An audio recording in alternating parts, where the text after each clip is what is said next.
अखण्डमण्डलाकारम् व्याप्तं येन चराचरम् तत्पदं दर्शितं येन तस्मै श्रीगुरुवे नमः। मूकं करोति वाचालं पंगुं लंघयते गिरिं यत्कृपातम् अहं वन्दे परमानंद माधवम्। आज का विषय है पंचकोश।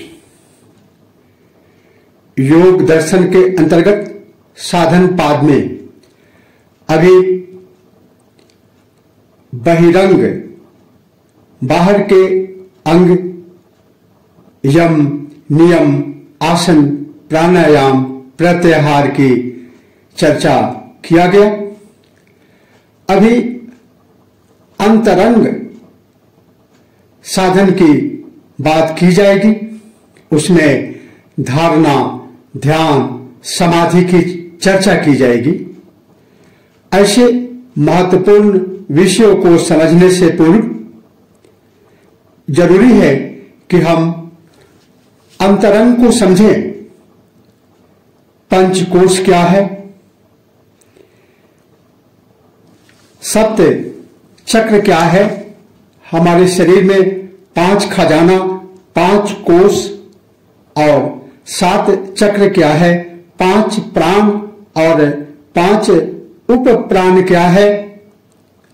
इस पर प्रकाश डाला जाएगा। सर्वप्रथम आज 5 कोश की बात करेंगे। 5 खजाना भगवान ने इस प्रकृति ने जो हमें दी है उसके बारे में समझेंगे। यह पंचकोश क्या है? हमारे अंदर 5 कोश है। योग की धारणा के अनुसार मानव का अस्तित्व 5 भागों में बटा है जिन्हें पंचकोश कहते हैं। ये कोश एक साथ विद्यमान अस्तित्व के विभिन्न धरातल पर समान होते हैं। विभिन्न कोशों में चेतन अवचेतन तथा अचेतन मन की अनुभूति होती है। प्रत्येक कोश का एक दूसरे से घनिष्ठ संबंध होता है। वे एक दूसरे को प्रभावित करती रहती है। ये 5 कोश है। अन्नमय कोश, दूसरा प्राणमय कोश, तीसरा मनोमय कोश, चौथा विज्ञानमय कोश और 5वां आनंदमय कोश। सर्वप्रथम अन्नमय कोश। अन्नमय कोश 5 तत्वों पृथ्वी जल वायु अग्नि आकाश इन 5 तत्वों से बना हुआ स्थूल शरीर स्थूल इंद्रियां हैं जो अन्न तथा भोजन से निर्मित होता है। शरीर और मस्तिष्क संपूर्ण दृश्यमान जगत ग्रह नक्षत्र तारे और हमारी यह पृथ्वी आत्मा की प्रथम अभिव्यक्ति है। यह दिखाई देने वाला जड़ जगत जिसमें हमारा शरीर भी शामिल है, यही अन्न से बना शरीर अन्न रसमय कहलाता है। इसीलिए वैदिक ऋषियों ने अन्न को ब्रह्म कहा और इसे अन्नमय कोश के संज्ञा से विभूषित किया। यह प्रथम कोश है जहां आत्मा स्वयं को अभिव्यक्त करती रहती है। शरीर कहने का मतलब सिर्फ मनुष्य का शरीर ही नहीं है, सभी वृक्ष लताओं और प्राणियों का शरीर।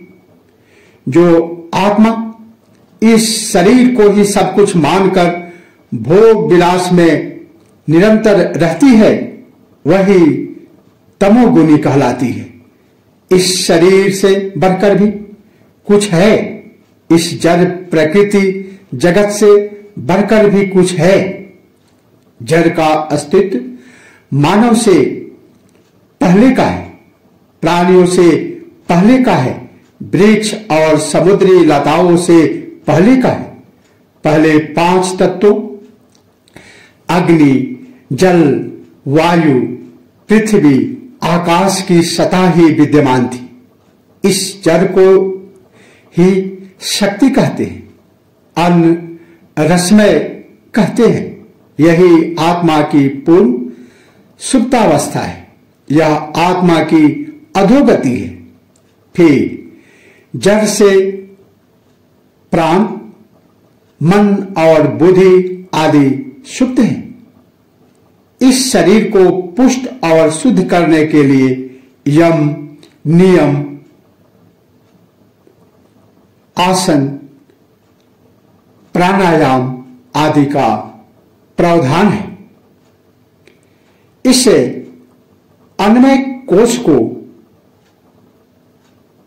प्राणमय कोश ने, प्राणमय को मनोमय, मनोमय को विज्ञानमय और विज्ञानमय को आनंदमय कोश ने ढांक रखा है।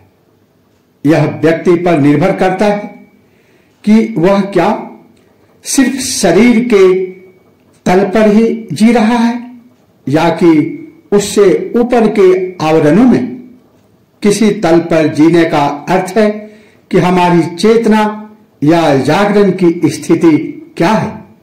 जड़ बुद्धि का मतलब ही यही है, वह इतना बेहोश है कि उसे अपने होने का होश नहीं, जैसे पत्थर और पशु। दूसरा कोश है प्राणमय कोश। 5 कर्मेंद्रियां जैसे हाथ, पांव, जननेंद्रिय, गुदा, जिह्वा जो बोलती है, दिव्य शक्तियां लिए हुए 5 प्राण, प्राण, अपान, समान, उदान, व्यान। इन 5 प्राणों से बना श्वास लेने से हमारे अन्नमय कोश से जो स्पंदन बाहर तरफ जाता है, उससे हमारे चारों तरफ तरंगों का क्रम बन जाता है। यही हमारा प्राणमय कोश होता है। मानसिक और शारीरिक रूप से स्वस्थ मनुष्य पूर्ण सांस लेता है तथा उसका प्राणमय कोश उत्तम अवस्था में रहता है। प्राणमय कोश के सतत प्रयोग से प्राणमय के सतत प्रयोग से प्राणमय कोश को स्वस्थ रखा जा सकता है। इसके लिए प्राणायाम आदि विधियों को बताया गया है। तीसरा है मनोमय कोश।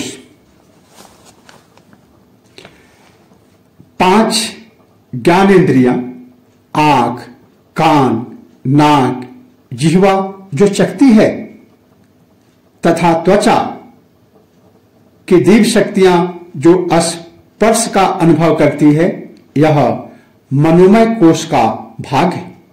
मन से बना हम जो देखते हैं, सुनते हैं, अर्थात हमारी इंद्रियां द्वारा जब कोई संदेश हमारे मस्तिष्क में जाता है तो उसके अनुसार वहां सूचना एकत्रित हो जाती है और मस्तिष्क से हमारी भावनाओं के अनुसार रसायनों का स्राव होता है, जिससे हमारे विचार बनते हैं।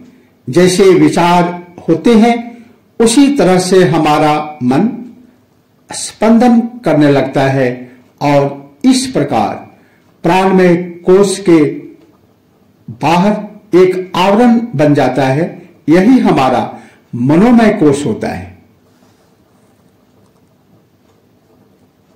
चौथा है विज्ञानमय कोश। बुद्धि और अहंकार यह विज्ञानमय कोश है। अंतर्ज्ञान या सहज ज्ञान से बना हुआ बुद्धि और अहंकार इसके भाग है। 5वां है आनंदमय कोश। चित्त जहां हमारे जन्म जन्मांतर के एवं वर्तमान जीवन के संस्कार संचित हैं।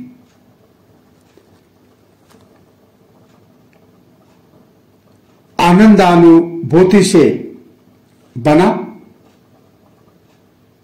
यह आनंदमय कोश है। योग मान्यताओं के अनुसार चेतन और अवचेतन मन का संपर्क प्राणमय कोश के द्वारा होता है। प्राणायाम का अभ्यास इन सभी कोशों में एक के पश्चात एक में प्रवेश करके इनसे परे आत्म तत्व का बोध कराने में सहायक है। साधना करते करते अंततः चित्त शुद्धि के बाद ही यह स्थिति प्राप्त होती है। यही है 5 कोशों का विज्ञान और यही है योग दर्शन, योग का ज्ञान। इसी के साथ ओम नमः शिवाय। जय श्री कृष्ण।